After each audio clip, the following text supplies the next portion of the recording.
Simba es un proyecto gratuito de promoción de la lectura.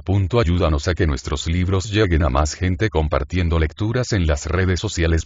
Si puedes y quieres, también puedes hacer una donación para mantener el proyecto y posibilitar que nuestra biblioteca siga creciendo.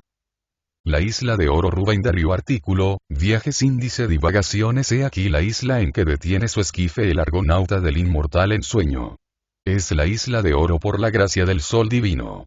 Vestida de oro apolínea la vieron los antiguos portadores de la cultura helénica, y los navegantes de Fenicia que, adoradores de Hércules, le alzaron templos en tierras españolas. Y que al llegar a esta prodigiosa región creyeron sin duda encontrarse en lugar propicio a los dioses fecundos y vivificadores. Aquí puede repetir todo soñador la palabra del latino antiguo que ha hecho vibrar en nuestros días los labios del prestigioso de Anuncio y que se ostentan en las armas de la germánica Bremen. Navigare necesse est, vivere non est necesse. Y así evoca una lírica decoración de Cellini, gráfico intérprete danunciano, en la cual de manera arcaica se representa el vuelo de un barco de los prodigiosos tiempos odiseos sobre las aguas armoniosas en que a flor de espuma se alegran de la vida, entre delfines y bajo la gloria solar, sirenas de flancos voluptuosos y tritones que hacia el firmamento lanzan el clamor de sus caracoles sonoros. Re del Mediterráneo, parlante nel maggior corno della fiamma antica, parlami in questo rogo fiammergiante. Questo vigile fuoco ti nutrica il mio voto, e il timone e la polena del basel cui fortuna fu nimica. O tu c'è col tuo cor la tua carena contra i perigli spignere fosti uso dietro l'anima tua fata sirena, infin c'è il mar fu sopra terricioso. La dama inglesa fue la que recitó esos versos del óptimo poeta. Recitaba sin acento el idioma de Italia, tal como habla el francés y el castellano. Amable compañera de viaje. Amistad ocasional, solitaria y enigmática señora que viene de Nápoles, de Grecia, que irá luego a Egipto. Amo el sol, soy un amante del sol. Por eso adoro esta isla que usted conoce ahora y a donde yo he venido ya otras veces. Y en ninguna parte he visto mayor triunfo de la magnificencia solar y mayor derroche de oro del cielo, de oro mérico. Señora, tiene usted razón. Y acaba de pronunciar el nombre sacro. En todo esto flota el aliento de la vieja inspiración helénica, y como Heracles en Gades, Melesígenes debió haber tenido aquí un adoratorio. Y a propósito, tenga usted por dados, 3 veces, mis hip, hurra. En honor de la noble Inglaterra, en donde por todas partes se esparce el generoso perfume de la cultura clásica. El viejo Gladstone, en la Cámara, adornaba, como se sabe, sus arengas sobre asuntos políticos con versos de la Odisea y de la Ilíada. Y en lindos labios femeninos de ultramancha, no es raro oír los nombres que constelan los poemas de los tiempos olímpicos. Usted viene, según me ha dicho, en busca de salud. Me parece que esta le sobra, por su aspecto y por su espíritu. Todo lo clásico es sano. Su espíritu vive en lo clásico, luego la salud está con usted. Es, querida señora de los ojos extraordinarios, que en este adorador de lo clásico, hay un romántico que viene de muy lejos. ¿Desde dónde? Desde el Cáucaso. ¿Y desde cuándo? Desde Prometeo. No se asombre usted, y escuche estos conceptos. Por ventura Prometeo no es la encarnación del eterno elemento romántico en medio de la cultura helénica. Quien ha dicho esas palabras, en catalán, es un compatriota de Raimundo Lulio, un mallorquín cuya bóveda craneana encierra cosas hermosas y profundas que han ya brotado en periodos robustos y enalados apotegmas que anuncian cosas grandes. Se llama Gabriel Alomar el futurista. Palma parecía verdadera y fantásticamente incendiarse. Había en el ambiente como una miel vespertina y un abejeo de versos. En la parte de la costa en que nosotros nos hallábamos no había sol, en tanto que la ciudad aparecía a nuestros ojos toda en luz viva y alucinante. Y la bahía especular reflejaba la milagrosa visión a modo de un cristal de encanto. Lady Perhaps, este es el nombre de mi amiga, se levantó y se puso a sonreír delante del magnífico espectáculo, y, sonriendo, dijo lentamente. He aquí, pues, una tarde clásica y un momento romántico. Lo clásico, lo romántico, lo simbolista, lo decadente, no son más que facetas del eterno diamante. Poesía. Usted misma, señora, a quien no sentará sino bien el nombre de musa, comprende todos esos aspectos, puesto que en sí contiene la lira y la ilusión. Un músico hizo una vez delante de mí el elogio de la mentira, pero no tan bella y elegantemente como un poeta compatriota de usted. Pues bien, la mentira no existe, pues ella no tiene representación sino como la negación de la verdad. No hay más que una verdad, así como no hay más que una belleza sin ser este resplandor de aquella, según el decir platónico. Ahora esa verdad y esa belleza son vistas a través de las lentes infinitas de las individualidades. Y estamos metafísicos, mi amable lady. Es que comemos demasiado en sueño, mi querido señor. Con una diferencia. Usted es un latino, llamémosle latino, aunque se dice que no hay tal latinismo, y con tal temperamento, o con tal educación, se nutre de un ensueño muy distinto del mío, puesto que soy una sajona de ojos azules. Yo me nutro de bistecs sajones y de trigo y vino latinos, y de muchas cosas más. Soy hombre y nada de lo que al hombre toca me es extraño, soy poeta, y nada de lo que al poeta toca me es extraño, yo doy entrada en mí a todas las bellezas parciales que componen la belleza, y a todas las verdades particulares que componen la verdad. Divagamos en la isla de oro, divagamos. Y divagaremos. ¿No es este un grato programa? Programa ciertamente grato. Y excelente refugio para dialogar sobre asuntos hermosos es la Florida Mallorca. Porque, aunque se esté solo, el monólogo no existe. Siempre se dialoga. Temes en el muro una mirada que te espía, dice el poeta. Y una oreja que te oiga, hay que agregar. Plotino Novalis sabían que existen esas cosas misteriosas. Hablamos y se nos contesta. Lo que hay es que a veces no sabemos comprender. La noche estaba para entrar, anunciada por un lucero.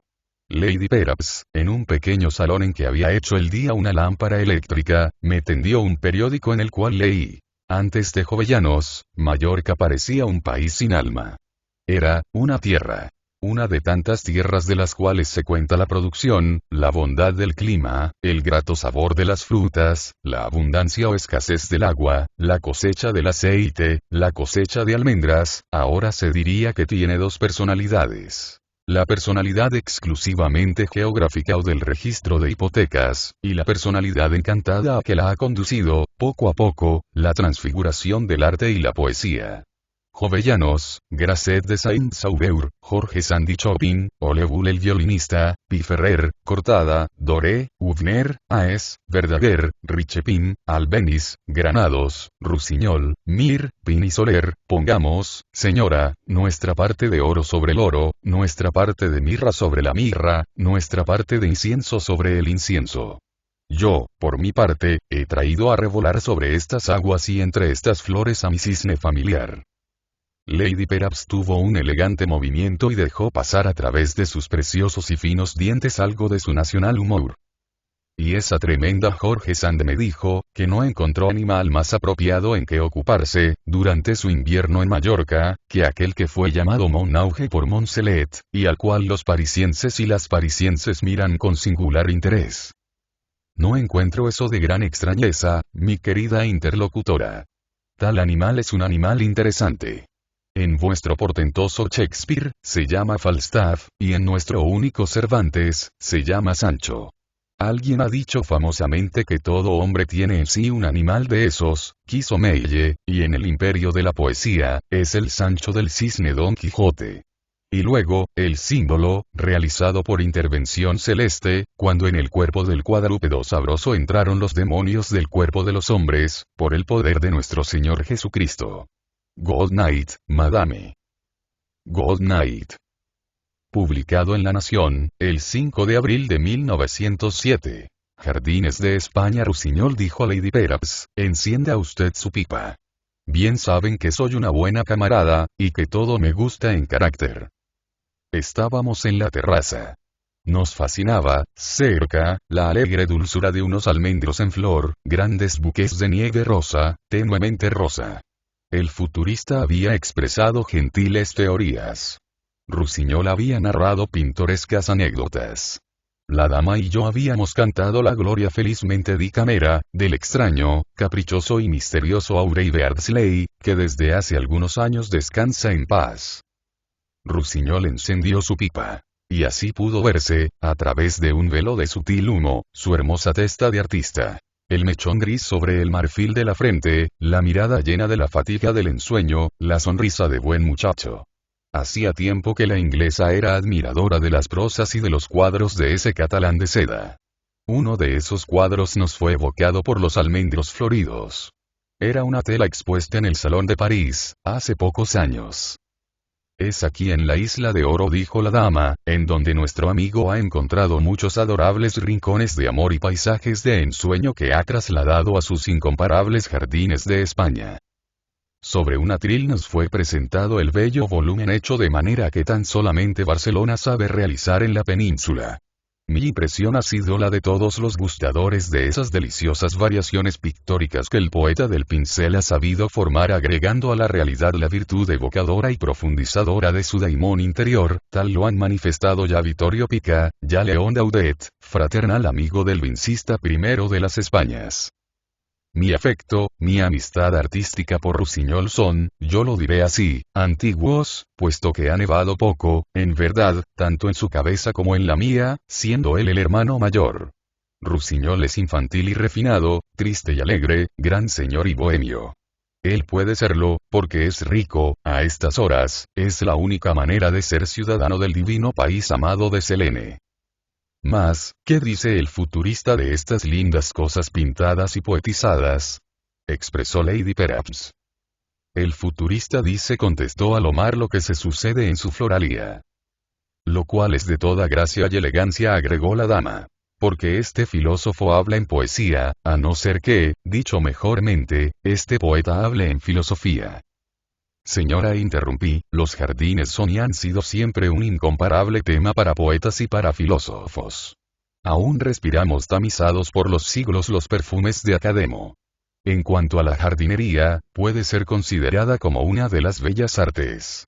Antes que un Lentre o un La Quintinie, aprobaría mi decir un poeta anglosajón hermano de Los Ángeles y de nombre Edgar Poe. Rusiñol lanzó una bocanada de humo. Y como si hablase de la decadencia de los jardines, se levantó y leyó en el bello libro en su lengua vernácula.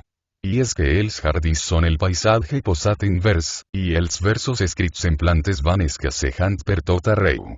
És que els jardins són versos vius, versos amb saba i amb aroma.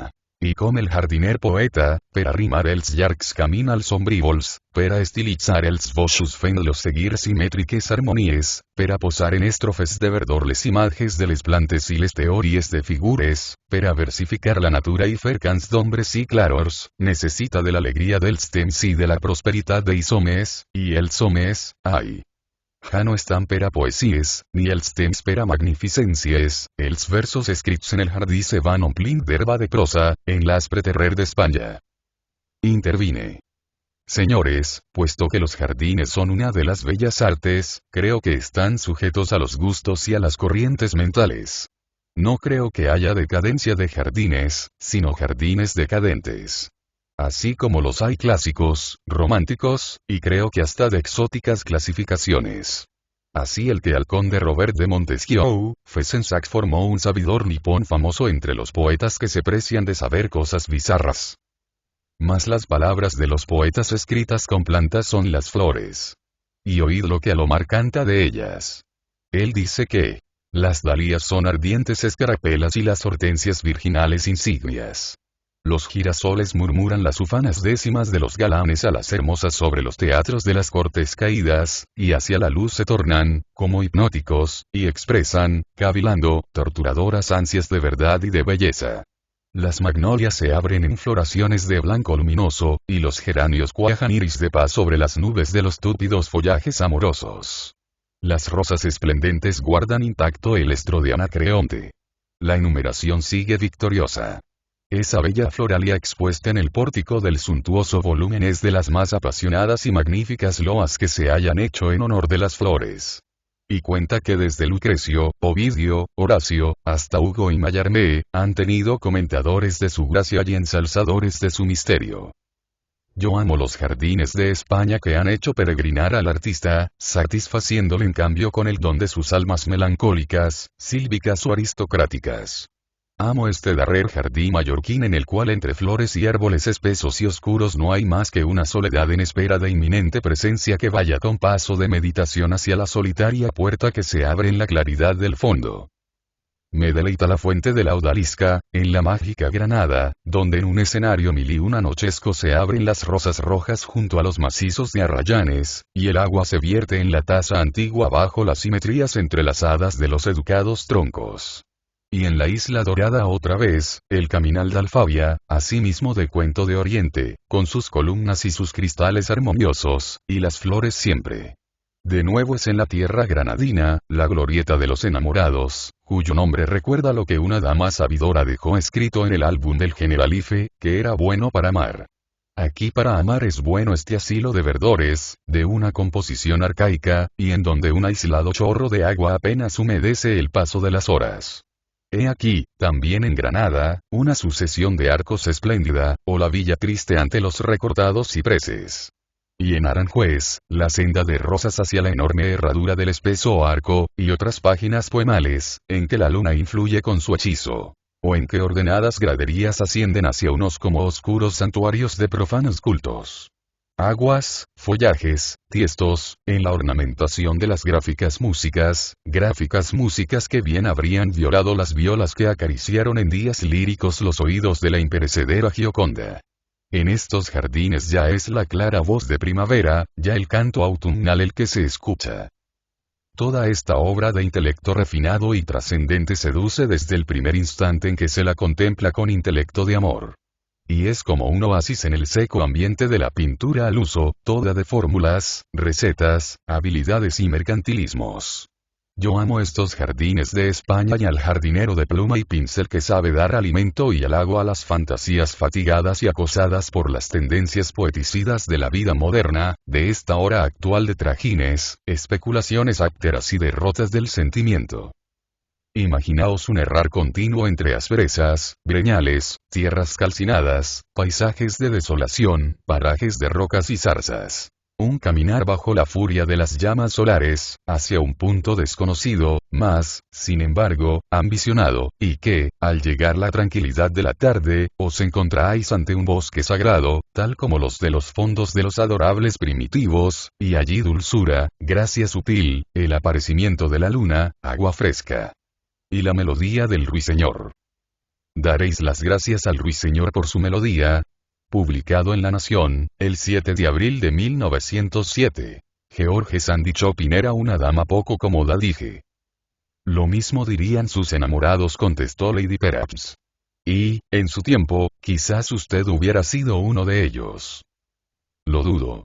Una literata, casi no es una mujer. Es un colega. Usted conoce la frase de cierto conde francés, marido de una poetisa y escritora bastante linda. Estoy lucido. He venido a darme cuenta un poco tarde de que me he casado con Maurice Barrés, con Lavedan y con otros señores que habitan dentro de la piel de mi mujer. El automóvil iba de la manera que le agradaba al Shah de Persia. Despacio. Lo cual no era completamente del agrado de Salas, el intrépido y grato sportsman que nos conducía. De Aris, médico de gallardos ímpetus y amigo de humanidades. Y aun de Gabriela Lomar, que ama todo lo dinámico. Yo representaba al Shah de Persia, en unión de Joan Sureda, el castellano de Valdemosa. La gallarda inglesa estaba completamente de nuestra parte. Esta excursión, dijo, será en honor y memoria de George Sand. La carretera se extendía entre dos vastos olivares, los olivares centenarios que inspiraron a Gustavo Doré sus árboles antropomorfos en una de las más admirables ilustraciones de la Divina Comedia. En realidad, ese trecho semeja un capítulo de Ovidio. Es un pueblo de troncos, cuyos gestos y aspectos no pueden ser más humanos. Humanos y diabólicos. Imaginaos una de esas ciudades que en las 1001 noches quedan de improviso transformadas. Una población que se petrifica, por la virtud de un mal genio. Aquí la voluntad del encantador tornó en figuras vegetales las figuras de los hombres. Y ahí entra el imperio de la fantasía. Los olivos retorcidos expresan con sus apariencias designios y voluntades. George Sand, en su libro Univerama Jorge, habla de los olivos mallorquines en términos de romántico entusiasmo. Al ver el aspecto formidable, el grosor desmesurado y las actitudes furibundas de esos árboles misteriosos, mi imaginación los ha aceptado de buena voluntad por contemporáneos de Aníbal. Cuando se pasea uno por la tarde a su sombra, preciso es que se acuerde bien de que aquellos son árboles. Pues si daba crédito a los ojos y a la meditación, quedaría uno espantado en medio de esos monstruos fantásticos. Los unos, encorvándose hacia vosotros como dragones enormes, con la boca abierta y las alas desplegadas. Otros, arrollándose sobre sí mismos como boas entumecidas. Otros, abrazándose con furor como luchadores gigantescos. Aquí hay un centauro al galope, llevando sobre su grupa no sé qué horrible mona. Allí un reptil sin nombre que devora una cierva jadeante. Más lejos, un sátiro que baila con un macho cabrío menos deforme que él. Y, a menudo, es un solo árbol resquebrajado, nudoso, torcido, giboso, que tomaríais por un grupo de 10 árboles distintos y que representa todos esos diversos monstruos para reunirse en una sola cabeza, horrible como la de los fetiches indios y coronada por una sola rama verde como una cimera. George Sand pasó por aquí en Birlocho. Yo iba en el caballo de hierro que se nutre de esencias y de espacio. Y al paso del auto parecíame que los árboles se animaban. Y que la inmovilidad de los olivos viejos se suspendía por instantes, por virtud de las amadriadas que habitan en ellos. Parecía como que se animaban los rugosos troncos, raras esculturas que complacerían a Rodin. Leonardo da Vinci encontraría en ellos más de una revelación y Novalis las agregaría a sus comentarios. Hay, ciertamente, como la Sand lo dice, algo semejante a grupos escultóricos. Hay centauros y lapitas. Hay laocoontes, hay toros farnesios. Mas todo como brotado en pesadilla o entrevisto en un sueño. Aquí evoco a la divina Mirra. Nam crura loquentis terra supervenid ruptosque obliqua per unges porgitur radix, longi firmamina trunci. Osa que roburagunt media que manente medulla sanguisit in succos in cortis ebultus. Más allá el castigo que impone la cólera de Baco a las menades asesinas del maravilloso Orfeo. Quipe pedum digitos, in quantum est quaque secuta, traxitet in solidam detrusitacum in terram. O bien Apolo, indigno de la desnudez de las ninfas, metamorfoseado en el olivo silvestre.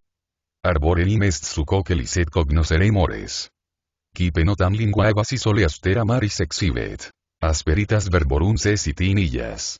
Tales figuraciones forman el capricho de la naturaleza en los juegos de las rocas, en las estalactitas y estalagmitas de las grutas, en las conchas marinas, en las manchas de la humedad, en las nubes del cielo.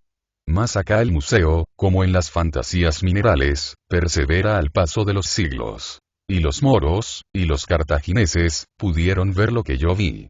Dijérase que la carne del olivo se sustentase unida a los huesos de la tierra. Y que en ese árbol ilustre se mellase el alma del tiempo. Sorbiendo segundos, adelantamos por distintos panoramas. Altas rocas legendarias. Cuevas como para bandidos a la antigua. Aquí, en esta cueva, cuenta Alomar, Rusiñol y otros hombres de alegría saltaron a un amigo, enmascarados y vestidos de legítimos bandidos de Calabria. La ocurrencia es artística y el lugar apropiado. Y George Sand ha escrito. Mallorca es la verde Helvecia, bajo el cielo de Calabria, con la solemnidad y el silencio del oriente. Haber podido ver al poeta de los jardines de España, con las barbas hirsutas, el sombrero de punta y el trabuco de ancha boca extraído de la tranquilidad de no sé qué venerable panoplia. Ascendemos por los montes. Sonríen valles de égloga.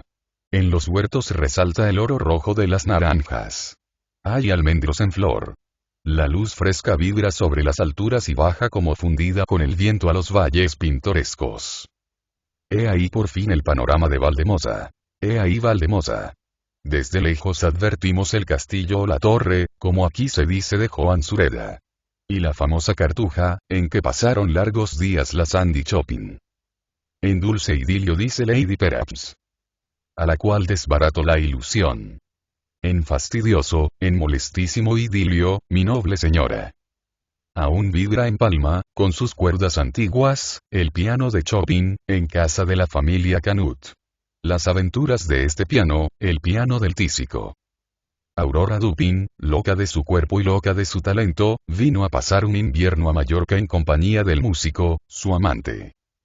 Alomar, en el prólogo que escribiera para la versión de Stellrich del libro en que la Sand narra sus aventuras mallorquinas, presenta el cuadro vivo de la Mallorca de aquellos tiempos, y la figura de francesa endiablada que llega con el amante a escandalizar a las gentes. Existe aún en Palma el libro de pasajeros del vapor mallorquín, en el cual libro, y en la parte correspondiente a la época del viaje de la famosa escritora, se lee. El vapor mallorquín, salido de Barcelona el día 7 de noviembre de 1838, a las 5 de la tarde, y llegado a Palma el 8 a las 11:30 de la mañana, trajo los siguientes pasajeros. Primera clase. Madame Dudevant, casada. M. Mauricio, su hijo, menor de edad. Mademoiselle Solange, su hija, menor de edad. M. Federico Chopin, artista. Segunda clase. Madame Amelia, camarera. Y luego. Salieron de Palma en el mismo vapor, día 13 de febrero de 1839 a las 3 de la tarde, y llegaron a Barcelona al día siguiente los mismos pasajeros citados anteriormente, todos extranjeros. La impresión que los mallorquines dejaron en el ánimo de George Sand fue mala. Pero la impresión que los mallorquines tuvieron de George Sand fue pésima. Su fama había llegado a la isla. Naturalmente, su fama de escritora y su fama de mujer poco recatada. Un noble de Palma, el marquesito de la Bastida, le hizo un momento la corte y le ofreció su carruaje para dar un paseo por la población. Mas la marquesa madre se opuso a semejante cosa, y dijo, según parece, que ella no volvería a ocupar un vehículo profanado por la pecadora literata. Conforme con las ideas de la Palma de entonces, y aun con las de la Palma de ahora, la marquesa hizo bien. Madame Sand había ya hecho sonar muchos escándalos, y su manía ninfica y caprichosa era muy sabida en Europa. Luego, no debe haber sino aumentado el asombro de las gentes al ver acompañar al menaje artístico Sand Chopin, nada menos que al hijo y a la hija de la escritora, ambos en menor edad. De imaginarse es la vida de la pareja. Chopin tísico, las aventuras de un piano por el que hay que pagar extraordinarios derechos, la villa alquilada en establiments, y la cual tienen que dejar porque todo el mundo tenía entonces y hoy también el horror del contagio de la tisis. Y la temporada en la Cartuja de Valdemosa, en donde han de haber parecido a los vecinos, y sobre todo a los frailes, gentes poseídas del demonio. No era para menos. Música de Chopin, por Chopin. En noches de luna, visitas al cementerio. La madre y la hija adolescente, vestidas de hombre. Escenas poco edificantes, cantos y declamaciones posibles, y toda la cosa romántica de entonces. Según las apuntaciones y datos de don Pedro Stellrich, la señora Sand y compañía estuvieron en la isla 98 días. 8 en una casa de huéspedes de la calle de la Marina. 30 en la casa de Son Vent, de Establiments, entonces perteneciente al señor Gómez y hoy a don Cayetano Forteza Comellas. 4 en casa del cónsul Fleury, que vivía en la manzana de casas llamada de Moragues, frente al teatro. 56 en la celda cuarta de la Cartuja de Valdemosa. ¿Le interesan a usted, señora, estos detalles? Digo a Lady Perhaps, que desde que hemos dejado el auto se apoya en mi brazo. Todo eso me interesa, contesta. Porque todo eso tiene el reflejo que a las cosas más prosaicas y vulgares da la virtud de las vidas excepcionales y artísticas.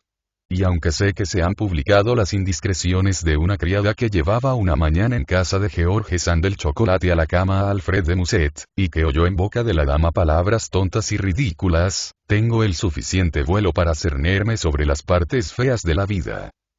Recorremos la Cartuja.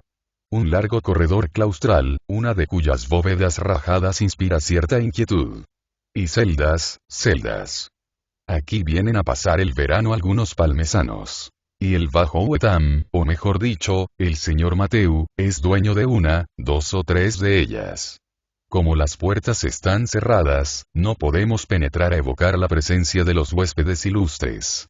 Y como ya el apetito se ha hecho imperante, recordamos que entre las gratas promesas del amable Juan Sureda figura un estupendo arroz con calamares, al cual manifestamos una tendencia cada vez más simpática. Y al cariño y la afabilidad de un dulce cielo y de un dulce aire, nos dirigimos a la señorial mansión del nunca bien alabado castellano de Valdemosa.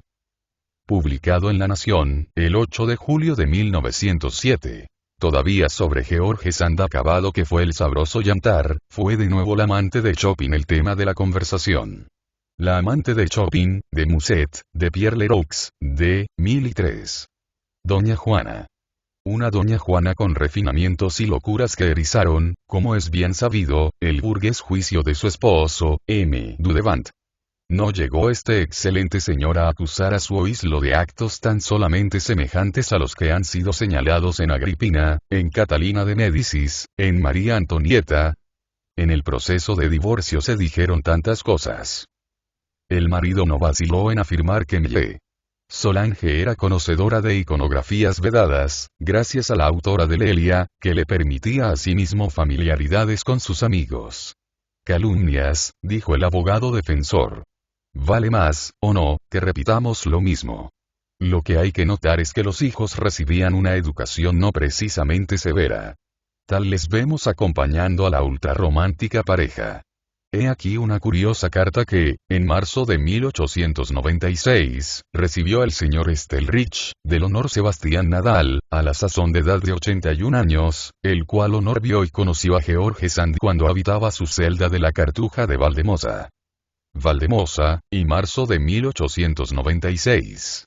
Apreciado señor mío. La señora francesa de quien usted me pide noticias se llamaba Madama Sand y su compañero, M. Federico Chopin, al parecer como casados. Ella era una gran escritora, él un gran pianista. Madama Sand escribía muchas veces dentro del cementerio de los frailes debajo de un gran palmito que allí había y que tenía el tronco como un cuarterón. Tenía 2 hijos, no recordando bien si había uno varón, aunque lo creo, pero sé de cierto que era hembra el otro que tenía menos años. Por el carnaval fuimos disfrazados, algunos jóvenes de buen humor, capitaneados por el abogado Proens, de Palma, a visitar a la señora Sand en su celda que, si no me equivoco, era la 4ª o la 5ª del corredor. Esto era el año 38 o 39 de la presente centuria al parecer, como casados, dice el honor. Ya es de suponerse el singular matrimonio de música, literatura exaltada, sangre cálida, y tisis. En el libro en que la autora narra las impresiones de ese invierno en la Cartuja de Valdemosa, hay espeluznantes detalles. Estas moradas siniestras, dice George Sand, consagradas a un culto más siniestro todavía, obran un tanto sobre la imaginación, y desafiaría al cerebro más calmoso y más frío a que se conservase allí largo tiempo en un estado de perfecta salud. Estos pequeños miedos fantásticos, si así puedo llamarlos, no dejan de tener su atractivo. Y son, sin embargo, lo suficiente reales, para que sea necesario combatirlos en uno mismo. Confieso que no he atravesado ninguna vez el claustro al anochecer sin una cierta emoción mezclada de angustia y de placer, que no dejaba que traslucieran mis hijos, por temor de hacérsela compartir. Y, sin embargo, no parecían dispuestos a ello, pues corrían al claro de luna bajo los arcos rotos, que verdaderamente parecían convocar al aquelarre.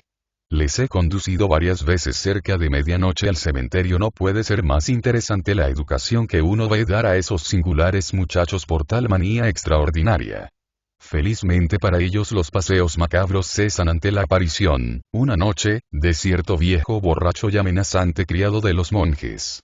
Entraba en casa de María Antonia, la criada, a la que infundía gran miedo, y haciéndole largos sermones entrecortados por cínicos improperios, se instalaba al lado de su brasero hasta que el sacristán venía a arrancarle de allí a fuerza de halagos y artificios. Pues el sacristán no era muy valiente y temía enemistarse con él.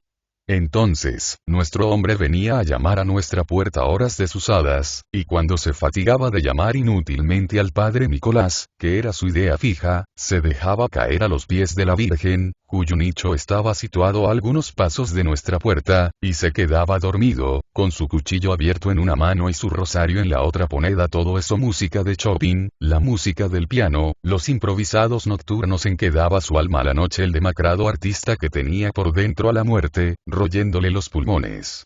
George Sand veía Mallorca como tierra de color y de sol, país para pintores. Así ella da gracias a Dios por haberle dado muy buenos ojos. La viajera es también excelente observadora.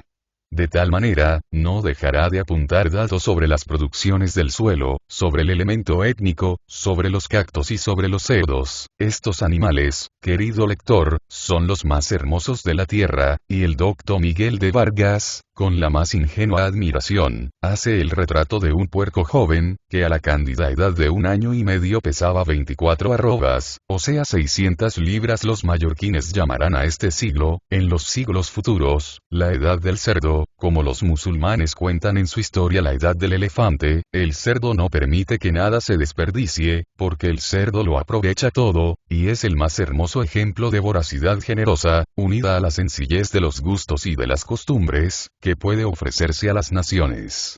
Goza, por lo tanto, en Mallorca, de derechos y de prerrogativas que jamás se pensó, hasta entonces, en conceder a los hombres. Gracias al cerdo he visitado la isla de Mallorca, pues si hace 3 años se me hubiera ocurrido visitarla, habría tenido que renunciar a mi deseo por no hacer un viaje largo y peligroso en buque de vela. Es hermoso ver con qué cuidados y con qué ternura son tratados a bordo estos señores, los cerdos, y con qué amor se les coloca en tierra. El capitán del barco es un hombre muy amable que, a fuerza de vivir y de hablar con estos nobles animales, se ha asimilado por completo su gruñido y aún un poco de su desenvoltura. Si un pasajero se queja del ruido que hacen, el capitán responde que es el sonido del oro al rodar sobre el mostrador. Si alguna mujer remilgada se atreve a quejarse de la infección esparcida en el buque, su marido está allí para responderle que el dinero no huele mal, y que sin el cerdo no tendría vestido de seda ni sombrero de Francia, ni mantilla de Barcelona. Si alguno se marea, que no intente pedir auxilio a la tripulación, pues los cerdos también se marean, y esta indisposición va en ellos acompañada de una languidez esplénica y de un asco a la vida que es preciso combatir a toda costa. Entonces, para conservar la existencia de sus queridos clientes, y dejando a un lado toda compasión y simpatía, el capitán en persona, armado de un látigo, se precipita en medio de ellos, y detrás de él los marineros y los grumetes, cada uno con lo que se le viene a mano, quien con una barra de hierro, quien con un pedazo de cuerda, y en un instante todos azotan de un modo paternal a la manada desfallecida y silenciosa, y la obligan a levantarse, a agitarse y a combatir por medio de esa emoción violenta la funesta influencia del balanceo, más aún sobre el cerdo. Cuando regresamos de Mallorca a Barcelona, en el mes de marzo, hacía un calor sofocante. Sin embargo, no nos fue posible poner el pie sobre la cubierta. Aun cuando hubiéramos desafiado el pero de que algún cerdo de mal humor nos comiera las piernas, el capitán no hubiera permitido, sin duda, que molestáramos a sus clientes con nuestra presencia. Estuvieron muy tranquilos durante las primeras horas, pero a medianoche notó el piloto que tenían un sueño muy abatido y parecían víctimas de negra melancolía. Entonces se les administró el látigo, y con regularidad, a cada cuarto de hora, nos despertaban gritos y clamores tan espantosos, producidos de una parte por el dolor y la rabia de los cerdos azotados, y de otra, por las excitaciones del capitán a su gente y los juramentos que la emulación les inspiraba, que muchas veces creímos que la fiera devoraba a la tripulación. El cerdo preocupa a la escritora. Paréceme que su figura simbólica pasa a través de toda esa temporada romántica, y de otras tantas temporadas. La buena señora de Noant está aún en los fuegos de sus fuertes años, y el chancho, como se dice en algunas partes de América, es su bestia favorita. Buenos son para los ratos de ensueño y de melodía ideal o musical, el cisne Muset, entre las lagunas palúdicas de Venecia, el cisne Chopin en la soledad claustral de donde debe brotar Espiridión al compás de tales o cuales nocturnos. Mas llega la hora del cerdo, y la terrible trigueña no guarda sus entusiasmos sino para el compañero de San Antonio. Uno ve la boca literaria que recita largos párrafos de novela, o largas tiradas de versos, alargarse y redondearse para pronunciar la palabra cara a las exquisitas ciudadanas de París. Cochón. Ante los cisnes líricos agotados, este por el alcohol, el otro por la tuberculosis, el cerdo se llama Pagello, o X. Mas no hay que negar el lado maternal de George Sand. Con Muset, en efecto, tuvo momentos de madre, algunas cartas que se conocen por la correspondencia publicada, aun creo que tienen la palabra, y con Chopin, los cuidados, las ternuras, las atenciones de que se le rodea en la mansión de Stablimens, no garantizan sino el más maternal de los cariños. Ella no le nombra jamás en su libro. Le alude como uno de mi familia, uno de los nuestros, o bien nuestro enfermo. Noto que poco habla de la música. No hay un solo pasaje en que se revele entusiasmo o admiración por el arte que es la adoración y la vida del pobre polaco, lleno de ensueño y de armonía. En cambio, aparece a cada paso la menagere, la burguesa que no descuida la despensa, y que nota en Valdemosa cuando la criada María Antonia se roba un bizcocho o una chuleta. Creo que Chopin tenía mejor compañero en su piano que en George Sand. Y luego, ¿no hay algo de anormal en el capricho de la literata por el enfermo? Después de todo, ella quiere realizar cosas románticas. Tiene la decoración que le ofrece la naturaleza potente de las Islas Baleares. Tiene un viejo convento, frailes, oscuridades, cementerio, gentes supersticiosas, claros de luna, leyenda. Tiene el amante pálido y fatal de la época. Vivir, escribir en la vecindad de los monjes, en el recinto de la religiosa fábrica. Ella se juzga en terreno apropiado, está en su medio, por el momento. Dice en algunas partes mi cartuja. Se complace en las antiguas tradiciones. Evoca la figura de Vicente Ferrer. El cual Vicente, si la hubiese encontrado, le habría rugido cosas en su duro lemosín de antaño, con aquella claridad y franqueza que enrojecen sus sermones de buen regañador y varón tremendo. Se complace a sí mismo en tratar de la beata Catalina Tomás, virgen, toda ella caridad y castidad. Y dice: he referido con complacencia toda esta breve leyenda, porque no entra en mis ideas negar la santidad, quiero decir, la santidad verdadera y de buena ley de las almas fervorosas. Aunque el entusiasmo y las visiones de la pequeña montañesa de Valdemosa no tengan el mismo sentido religioso y el mismo valor filosófico que las inspiraciones y los éxtasis de los santos del buen tiempo cristiano, la viejecita Tomasa, no deja de ser por esto una prima hermana de la poética pastora Santa Genoveva y de la pastora sublime Juana de Arco. Y no dejará de aplicar de cuando en cuando una que otra prosa de filosofía. Es que aparece la influencia del Leroux. De Musset no se hace memoria, naturalmente. Quizás, alguna vez, resurge en la lejanía del recuerdo, el pasado amorío, alguna que otra escena perdida. En Mallorca, como en Venecia, los vinos licorosos son abundantes y exquisitos. Bebíamos, de ordinario, un vino moscatel tan bueno y tan barato como el Chipre que se bebe en el litoral del Adriático. Je rassemblais des lettres de la Veille, des Cheveux, des Debris d'amour. Tout se passe me criait à l'oreille ces éternels serments d'un jour. Je contemplais ces reliques sacrées, qui me faisaient trembler la main. L'armes du coeur par le coeur dévorés et que les yeux qui les avaient pleures ne reconnaîtront plus de main. Mas aún queda el vago y sabroso recuerdo de los capitosos vinos italianos y griegos, bebidos en compañía del visionario, que estaba ya acompañado en sus éxodos amorosos por aquel hombre vestido de negro que se le parecía como un hermano. El pobre Musset y el pobre Chopin se preocupan demasiado de lo ideal. La terrible mujer de letras no desdeña, por su parte, los asuntos del escribir y del soñar, mas se dedica con gran complacencia a objetos más bien suculentos. Ella sabe apreciar lo culinario. Protesta contra el aceite nauseabundo de España y contra la grasa de puerco. Sabe sazonar con zumo de naranja agria, como en ciertas cocinas criollas, el pescado, las legumbres o la carne. Se anima con las calabazas azucaradas de Valencia y con las batatas almibaradas de Málaga. Y se refocila con las uvas. Los racimos son dignos de la tierra de Canaán. Esta uva, blanca o rosada, es oblonga, y su película, algo recia, ayuda a su conservación durante todo el año. Es exquisita y puede comerse tanta como se quiera, sin experimentar la pesadez de estómago que da la nuestra. La uva de Fontainebleau es más acuosa y fresca, la de Mallorca es más azucarada y carnosa. En esta hay que comer. En aquella, que beber. Hembra golosa y sensual. Uno ve los labios húmedos y rojos, los dientes de buena comedora. Y los besos.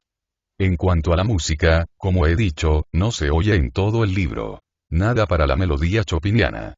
Apenas, una vez, escribe la señora. El piano Pleyel, arrancado a las manos de los aduaneros después de 3 semanas de entrevistas y de 400 francos de contribución, llenaba la bóveda elevada y resonante con un sonido magnífico. No puedo dejar de ver siempre en esta musa abigarrada una faz prosaica y chata, con todo y sus dones excelentes. una distinguida señora de Palma, que fue muy útil a George Sand durante su permanencia en la isla, y que ha dejado escritas sus memorias, aún inéditas, ha dejado las siguientes líneas sobre nuestros personajes. La baronesa Dudevant era una persona hermosa, dotada de una fisonomía llena de inteligencia, que animaban unos muy hermosos ojos negros. Sus espléndidos cabellos formaban sobre su frente dos gruesas trenzas que iban a reunirse detrás de la cabeza con el resto de la cabellera adornada con un puñalito de plata. Su vestido, severo, era casi siempre negro, o de color oscuro. De un terciopelo que llevaba alrededor del cuello pendía una cruz con gruesos brillantes y de un brazalete pendían numerosas sortijas que, sin duda, eran otros tantos recuerdos. Su hijo Mauricio, de 13 o 14 años, débil y delicado, hablaba poco, y prefería dibujar cuanto llamaba su atención en pequeños álbumes que le apasionaban. La pequeña Solange, su hija, por el contrario, era una rubia llena de vida y de salud, ávida de movimiento y de ruido. Con su blusa y su pantalón de paño, bajo su sombrero de fieltro, se la hubiera tomado por un muchacho turbulento, sin los hermosos y largos cabellos que había heredado de su madre y que le llegaban hasta la cintura. Chopin, el músico que les acompañaba, y del que no hablaré, siendo tan conocido por sus obras, estaba muy enfermo. Venía en busca de un clima meridional para restablecer su salud. Yo veo a un hombre que va en busca de salud en compañía de una triple enfermedad, veo a una dama poseída de la legión literatura, y una media azul. Así fue teñida con los mismos añiles firmamentales. Pero una media azul, insoportable, la compañera. En cuanto a M. Dudevant, era un buen hombre, con demasiado lastre y demasiado sentido común. Y además bastante grosero. Pero, los cisnes. Decididamente interrumpió Lady Perhaps, ¿no es usted cariñoso con la autora eminente? Sí, señora. Yo no soy cariñoso con los niños que maltratan a los pájaros, ni con las mujeres que martirizan a los poetas. Publicado en La Nación de Buenos Aires, el día 14 de julio de 1907. El imperial filósofo. El automóvil se detuvo para dejarnos descender al futurista y a mí. Fuimos por una senda estrecha. Pinos y otras varias especies de árboles nos rodeaban. Sonaba suave el aire entre los boscajes. Había un cielo límpido. ¿Sufre usted el vértigo de las alturas?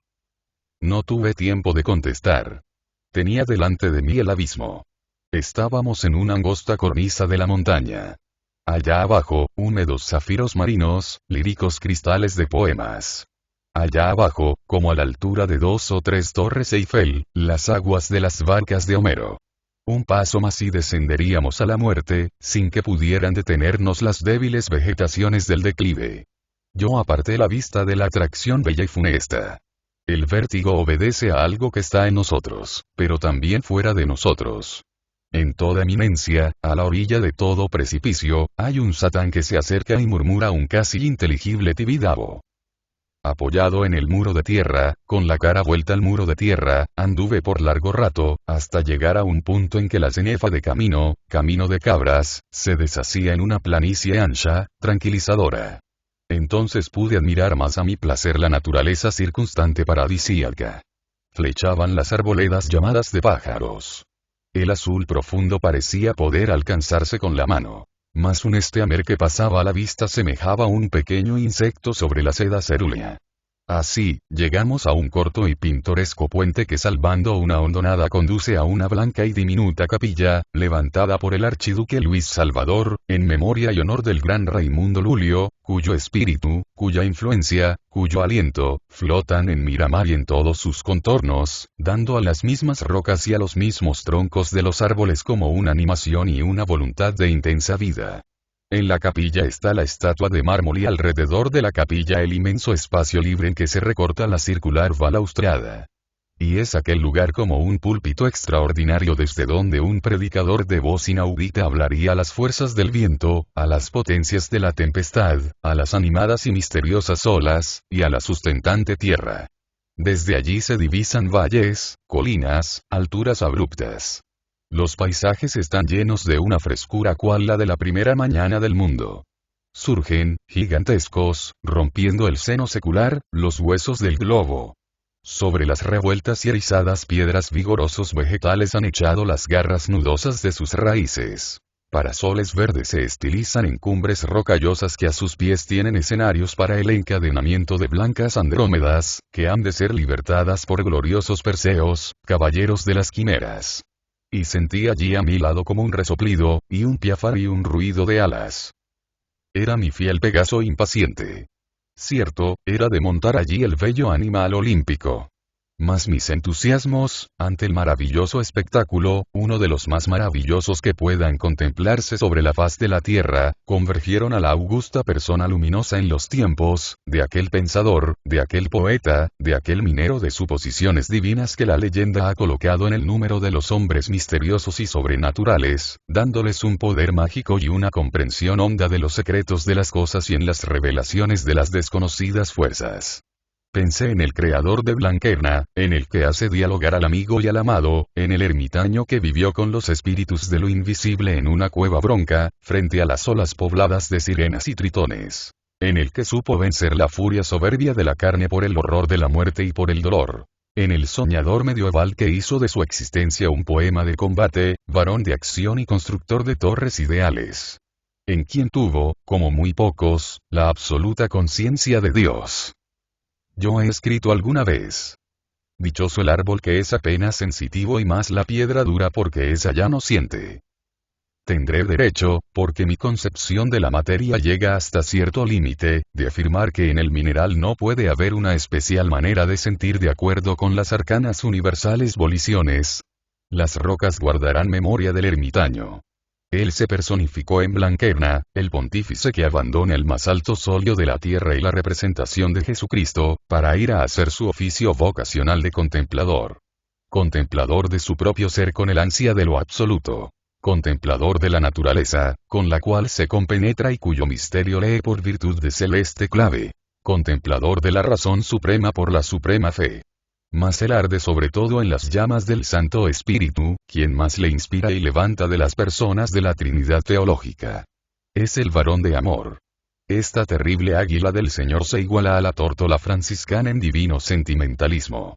Este caballero del mundo que un tiempo fuera presa del amor profano y cuya contextura revelara bronces y aceros, no habla allí, cuando dialogan el amigo y el amado, sino de deliquios místicos, y vienen a sus labios palabras de sensitivo. Llantos, suspiros, desmayos, languideces. Estos pájaros que cantan en los boscajes de Miramar han tomado parte en las sublimes conversaciones. Digues, auselqui cantes, este mes en guarda de mon amat pero que de feina de desamor, e que multiplique en tu amor. Respós l'ausel. E quin fa cantar, mas tan solamente los en llor d'amor, quistea deshonor desamor. Y Ramón se echó al abismo divino. Me explico perfectamente por qué el archiduque de Austria Luis Salvador se apasionó por la memoria del formidable contemplador. Él pertenece a una familia de Átridas, a una familia en que la fatalidad ha descargado incesantes tormentas esquilianas. Es la familia de los porfirogénitos locos, asesinados, quemados, suicidas, desorbitados. Leyendo el libro de Eugenio Garzón sobre Ginort, puede recorrerse la lista, quizás incompleta todavía, de esos príncipes perseguidos por misteriosos golpes fatídicos. El Alberto I, hijo de Rodolfo de Habsburgo, asesinado. Leopoldo III, asesinado. María de Borgoña, hija de Carlos el Temerario, muerta de una caída. Doña Juana la Loca, loca. Fernando I, hipocondriaco. Felipe el Hermoso, envenenado. Carlos B., epiléptico. Rodolfo II, loco. María Antonieta, guillotinada. Maximiliano, emperador de México, fusilado, y su mujer Carlota, loca. El archiduque Rodolfo, heredero de la corona de Austria-Hungría, asesinado o suicida, no se sabe. La duquesa de Alenon, quemada. La emperatriz Elizabeth, asesinada, el archiduque Juan, perdido en los mares, o por lo menos, muerto civil. Y las innumerables desgracias domésticas. Y los que faltan en la lista. El archiduque Luis Salvador huyó también de la vida palatina, quizá pensando en librarse de la tempestad familiar, y refugiado en la isla de Mallorca, en el Miramar magnífico y solitario, ¿qué mejor patrono podía escoger que Lulio, el hombre estupendo que predicó y enseñó, con discurso y ejemplo, el abandono del siglo y la pasión de Dios? El aristócrata de Viena, si bien muy cristiano y lulista, no llegó, naturalmente, al misticismo del beato eminente. Hay en él algo de pagano, puesto que tiene algo de poeta. Es poeta por el amor a la naturaleza y por la filosofía. Nosotros, los filólogos, escribía Nietzsche. El extenso dominio que confina con los montes y con el Mediterráneo es un paraíso en que el príncipe no ha permitido la profanación de los arreglos y recortes caros a los vulgares terratenientes. Mas ha llenado las abruptas cumbres de miradores y belvederes desde donde podéis sorber infinito con cuerpo y alma. Hay, más allá del oratorio, una casa en que los empleados y guardas tienen orden del archiduque para hospedar y atender a los visitantes. Y luego está la mansión del museo. Todo allí es señoril y antiguo. Las viejas arcas, los viejos sillones, las telas y labores de antaño, la alfarería tradicional, sólida y fina, de vistosos colores. Las singulares sillas de cuerda, sin respaldar, que más bien son manera de cojines orientales. Trabajos de argentería mallorquina, venerables obras de carpintería y de tenería. Techos que saben de pasados insomnios o sueños, y retratos de familia, retratos que evocan a cada paso un recuerdo de pena y de fatalidad. Elizabeth, Rodolfo. En una sala baja de la morada casi monacal por su silencio, sorprende al pasajero un monumento de mármol en que un ángel, el ángel del supremo juicio, despierta a un bello joven semejante a Apolo. No hay gran mérito de arte en esa muestra de lo convencional italiano. ¿Mas qué hace allí, diréis, ese ejemplar de mausoleo que parece extraído del cementerio de Génova? Ese mausoleo conmemora una amistad extraordinaria. En el zócalo se lee: Uratislao Viborni. Nació en Gutenberg el 23 de septiembre de 1853. Falleció en Palma el 25 de julio de 1877. Sus restos mortales descansan en su país natal. Resurrexit. Orad por él. Lo suplica su amigo del alma Luis Salvador, que dedica este monumento a su memoria. La murmuración nada ha podido roer en el blanco Carrara que ha dedicado el imperial Pilades al Oreste, secretario y por largo tiempo compañero en su retiro. He allí la capilla de la Trinidad, que fue fundada en el siglo XIII, he allí una virgen de mármol, ella ha sido regalada por la emperatriz errante, cuya vida íntima nos ha contado Chistómanos, por Elizabeth. Y oh ironía del inescrutable destino. En la base están grabadas las fechas de las visitas que la soberana hiciera, y un voto en que se confía la estrella del mar la guarda y la protección de la viajera. A la orilla del lago de Ginebra le dio la puñalada al anarquista asesino. He allí la reconstruida parte de un gótico claustro. Y por todos los lugares la memoria de Raimundo Lulio.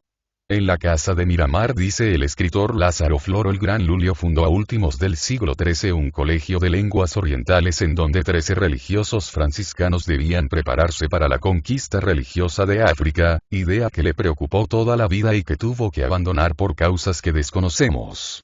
Allí se imprimió el primer libro cuando se introdujo la imprenta en Mallorca, un cuarto de siglo después de inventarse y 11 años más tarde de conocerse en España. Allí habitaron los cistercienses, los cartujos, los jerónimos y los dominicos. Y cuando hasta el nombre del sitio iba a desaparecer, el potentado príncipe austriaco hizo renacer la antigua grandeza de aquellos riscos y malezas.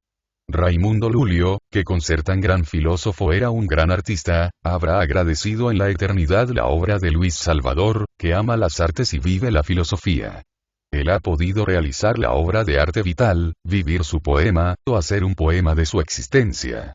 Él ha desdeñado las pompas de las grandezas áulicas y al mismo tiempo las miserias que amenguan el brillo de las supremacías hereditarias. Él dejó la corte de Austria elegante y soberbia, para ir a vivir entre los payeses y las payesas de Valdemosa, bajo el cielo soberbio, junto al Mediterráneo armonioso, en sus tierras casi primitivas, horas de libertad y de capricho o de estudio y de recogimiento. Hay, no lejos de la morada principal, y de la capilla, donde se ve un púlpito al aire libre en que predicara el vigoroso Vicente Ferrer, hay, digo, al lado de una fuente, en una vasta jaula, una águila prisionera. Habrá querido simbolizar el archiduque su pasada vida cortesana en la jaula inmensa del Alcázar Vienes. El sonoro y luminoso mar latino le ha revelado ciertamente otras cosas que las aguas del bello Danubio azul. Hace ya algunos años que Luis Salvador no está en Miramar. Vive en una isla del archipiélago griego, en donde tiene otra mansión de soñar y filosofar como la de la tierra mallorquina. Yo simpatizo grandemente con ese hombre admirable, con ese imperial filósofo. Dícenme que en Mallorca andaba modestamente vestido, que hablaba sencillamente con las gentes de la ciudad y del campo, que escribía libros, que estudiaba la antigua vernácula de la isla para sus trabajos especiales. Ese es un varón que ha sabido dirigir bien las potencias de su alma. Y cuando fundó el oratorio de que os he hablado, que se asemeja a un nido de piedra sobre el abismo del mar, recordando que su predilecto patrono, Raimundo el superfilósofo, había muerto apedreado como Esteban el protomártir, hizo un viaje a Bujía, en Argelia, lugar en que se lapidara a Lulio, y de allí trajo una piedra, la primera que él colocase para el monumento de oración y de gloria. El hermoso gesto vale por una oda. Es, pues, también, el archiduque de Austria Luis Salvador, un poeta. Ved cuán distinta esa vida de la de los grandes duques rusos, derrochadores de oro en los restaurantes nocturnos de París, devotos de Santa Ruleta, tragadores de mares de champaña, únicamente preocupados del placer. Ellos son también, a su manera, imperiales filósofos, me advirtió el futurista. Yo le di la razón, pues ha tiempo que he loado el vino que se encierra en las ánforas de Epicuro. El barón de Olbach aconseja aún el vicio si en él se encuentra la felicidad. D'Alembert recomienda sobre todo cuidar nuestro diafragma, y Diderot nuestro estómago. Voltaire nos aconseja gozar, pues fuera del gozo, todo es locura. Digerir bien y tener el vientre libre, todo eso pertenece a la filosofía. ¿Habéis leído el Panteisticon de Toland? Os recomiendo la fórmula Celebrandae Sodalitatis Socraticae. Confieso que los archiduques filosofan, aunque de otra manera, tanto como el príncipe devoto de Blanquerna.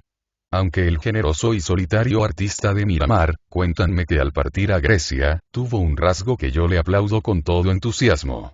Se llevó en su yate la más linda y gallarda moza que pudo encontrar entre todas las frescas bellezas del contorno. ¡Viva el vivir! Él entiende profanamente la palabra del místico loco. Com sia cosa que desamor sia morte, amor sia vida. Publicado en La Nación de Buenos Aires, el día 23 de julio de 1907. Sawyer. Azul, velas, rocas, tuve deseos de exclamar como en el Alastor de Shelley. Eart, Ocean, Velovet Bloterod. Tener uno el valor de abandonar por siempre las aglomeraciones urbanas, las abominaciones rectangulares del poeta. Comprender el valor de la soledad y la confusión del propio espíritu con el de los seres sin palabra, dejar lo que llamábase en el vocabulario religioso el siglo, y venir a acabar la tarea del vivir terreno en un lugar como este, silencioso y poético puerto de Sawyer, glorioso de azul, florecido de velas, adornado de rocas. Quedan en mi memoria visiones varias y gratas. Arroyos entre guijas. Olivares de troncos de siglos y ramajes de esperanza. Honduras pedregosas, declives graciosos por donde se esparcen los rebaños. Mandarinos llenos de formas de oro. Planicies en que están como acurrucadas casitas rústicas. Rincones y recodos de vingleta. Peñones curtidos de sol y viento, lluvia y nieve. Valles andinos o alpestres. El pueblo de Sawyer, al vuelo del motor. Gentes sencillas en las calles, y en las puertas de las casas. Chicos rosados y sucios, perros, un arroyo, un puente, montes cercanos. Posesiones que revelan retornos de indianos, y muchachas como frutas. Hay una virgen legendaria. Un citado autor refiere. Una noche, la del 10 de mayo de 1561, las campanas y escuchas de la población avisaron con gran estrépito que en las playas de Sawyer habían desembarcado sigilosamente 1700 turcos, con ánimo de apoderarse de todo lo que a mano les viniera. Armados aquellos campesinos e hijos de la población con la prontitud que el caso requería, salieron al encuentro del enemigo. Pero este había dividido sus fuerzas en dos secciones. Y cuando se disponían los valientes cristianos a combatir con los que a campo traviesa intentaban penetrar en el poblado, oyeron tras sí los gritos y lamentos de sus familias que les llamaban, pues el otro cuerpo de moros había comenzado el saqueo por la parte opuesta. Ante tal terrible perplejidad, volvieron grupas los cristianos y, cargando sobre el enemigo, le hicieron huir a la desbandada. El otro cuerpo de moros, al ver la desesperada fuga de sus compañeros, huyó también, y cuando estaban cerca del mar, salióles a su encuentro una cuadrilla de bandoleros que les acechaban escondidos entre las breñas, haciendo tal carnicería, que por los campos y olivares se recogieron después 418 cabezas de turcos. Este hecho se conmemora aún todos los años con grandes fiestas, llamadas de moros y cristianos, en las que se simulan el ataque de los primeros y la defensa de los segundos. Dice Cuadrado que estas fiestas atraen mucha gente, más que por la feria casi nominal, por el colorido dramático que revisten el histórico sermón de la mañana, la procesión arqueológica de la tarde y, sobre todo, el simulacro del lunes, que no se limita al sobredesembarco de los moros en el puerto y tiroteo con los cristianos, sino que comprende el previo rebato y el regreso victorioso con los cautivos, en compañía de centenares de carruajes a la ida y a la vuelta.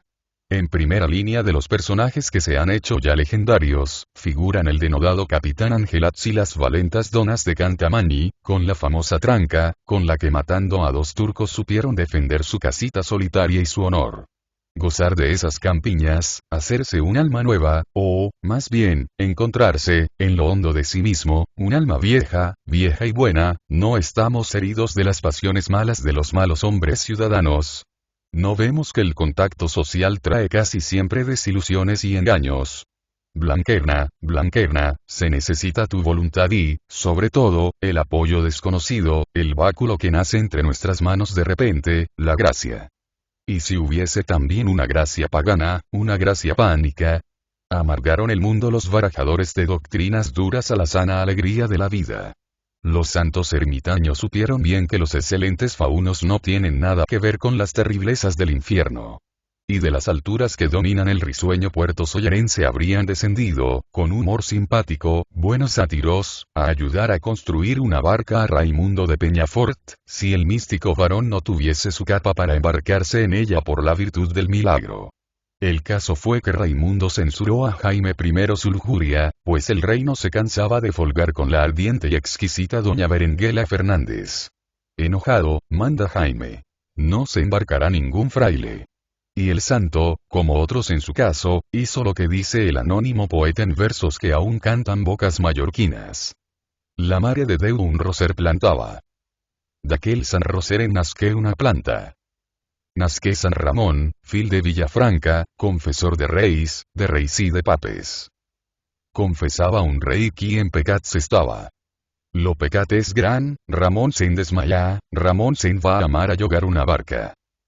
El barquer li diu que són en parades, no es pot embarcar capellans i frares, ni estudiants de la cota llarga. San Ramon beneí, bé se la pensava. A dintre del mar Jaén tira la capa amb lo bastonet gran vela i secava. Montjuïc Déu, bandera en posava. Santa Caterina molt bé repicava.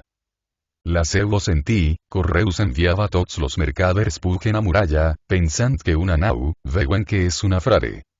Veuen que es Ramón, que la mar pasaba. En tanto que recito estos versos a la dama inglesa, pasan ante nuestros ojos barcas serenas y ligeras. Los marineros tienden las anchas velas latinas, y los esquifes tienen una gallardía y un aspecto tan clásico que se querría hablar en griego. Es inútil, me observa Lady Perhaps.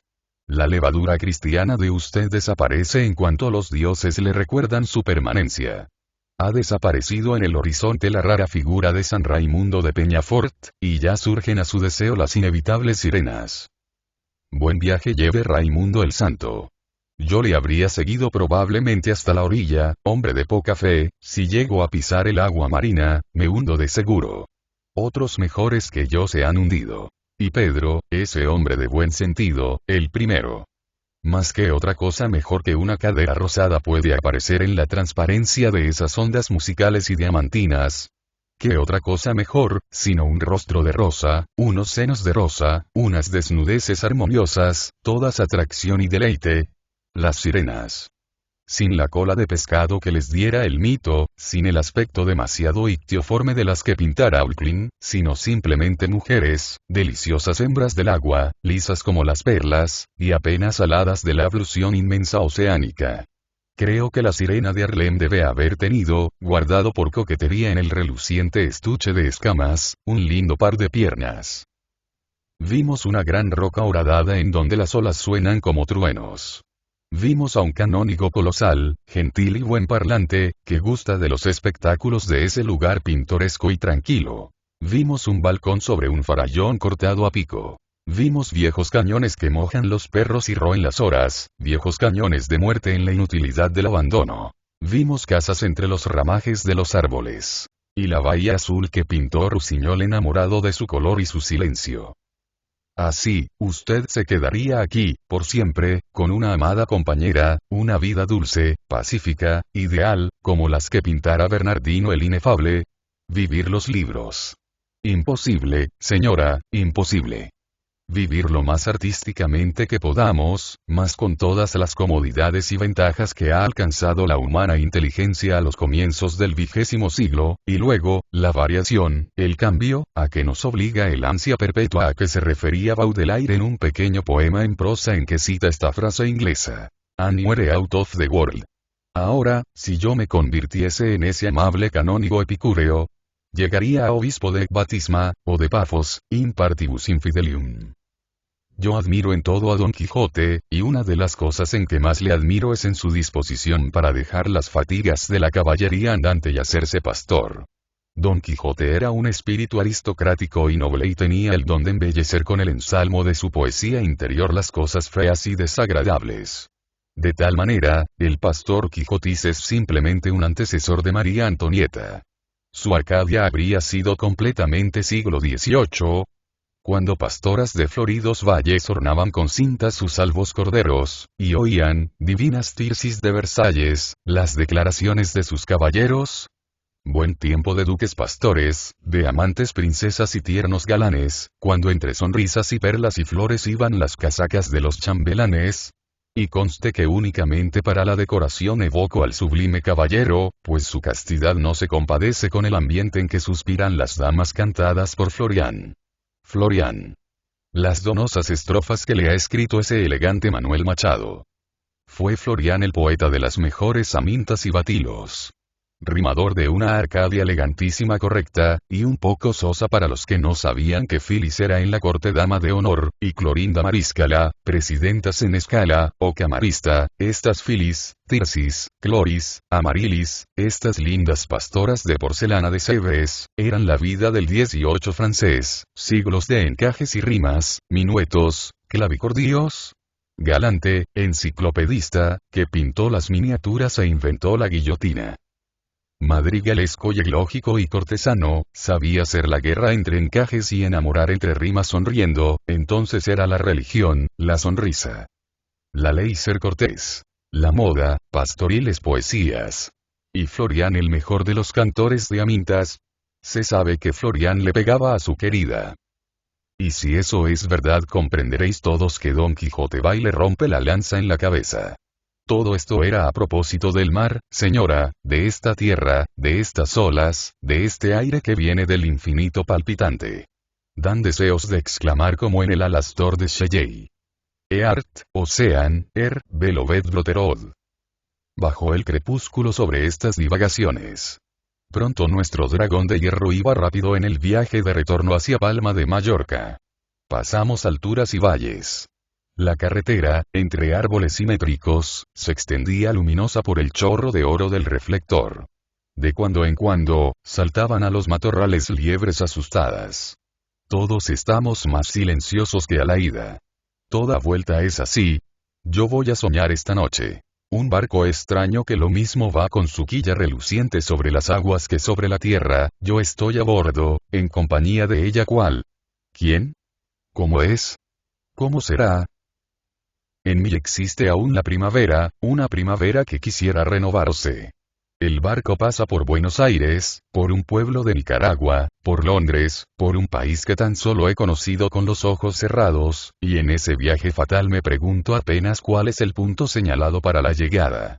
Sobre una roca alta y horadada, aparece San Raimundo de Peñafort en compañía de una ninfa, a lo lejos se divisan torres extraordinarias, en una ciudad babilónica, de visión de opio. Y me despertaré con una vaga angustia, a la luz de la lamparilla que vela mi sueño, siempre lista para el efecto de los malos sueños.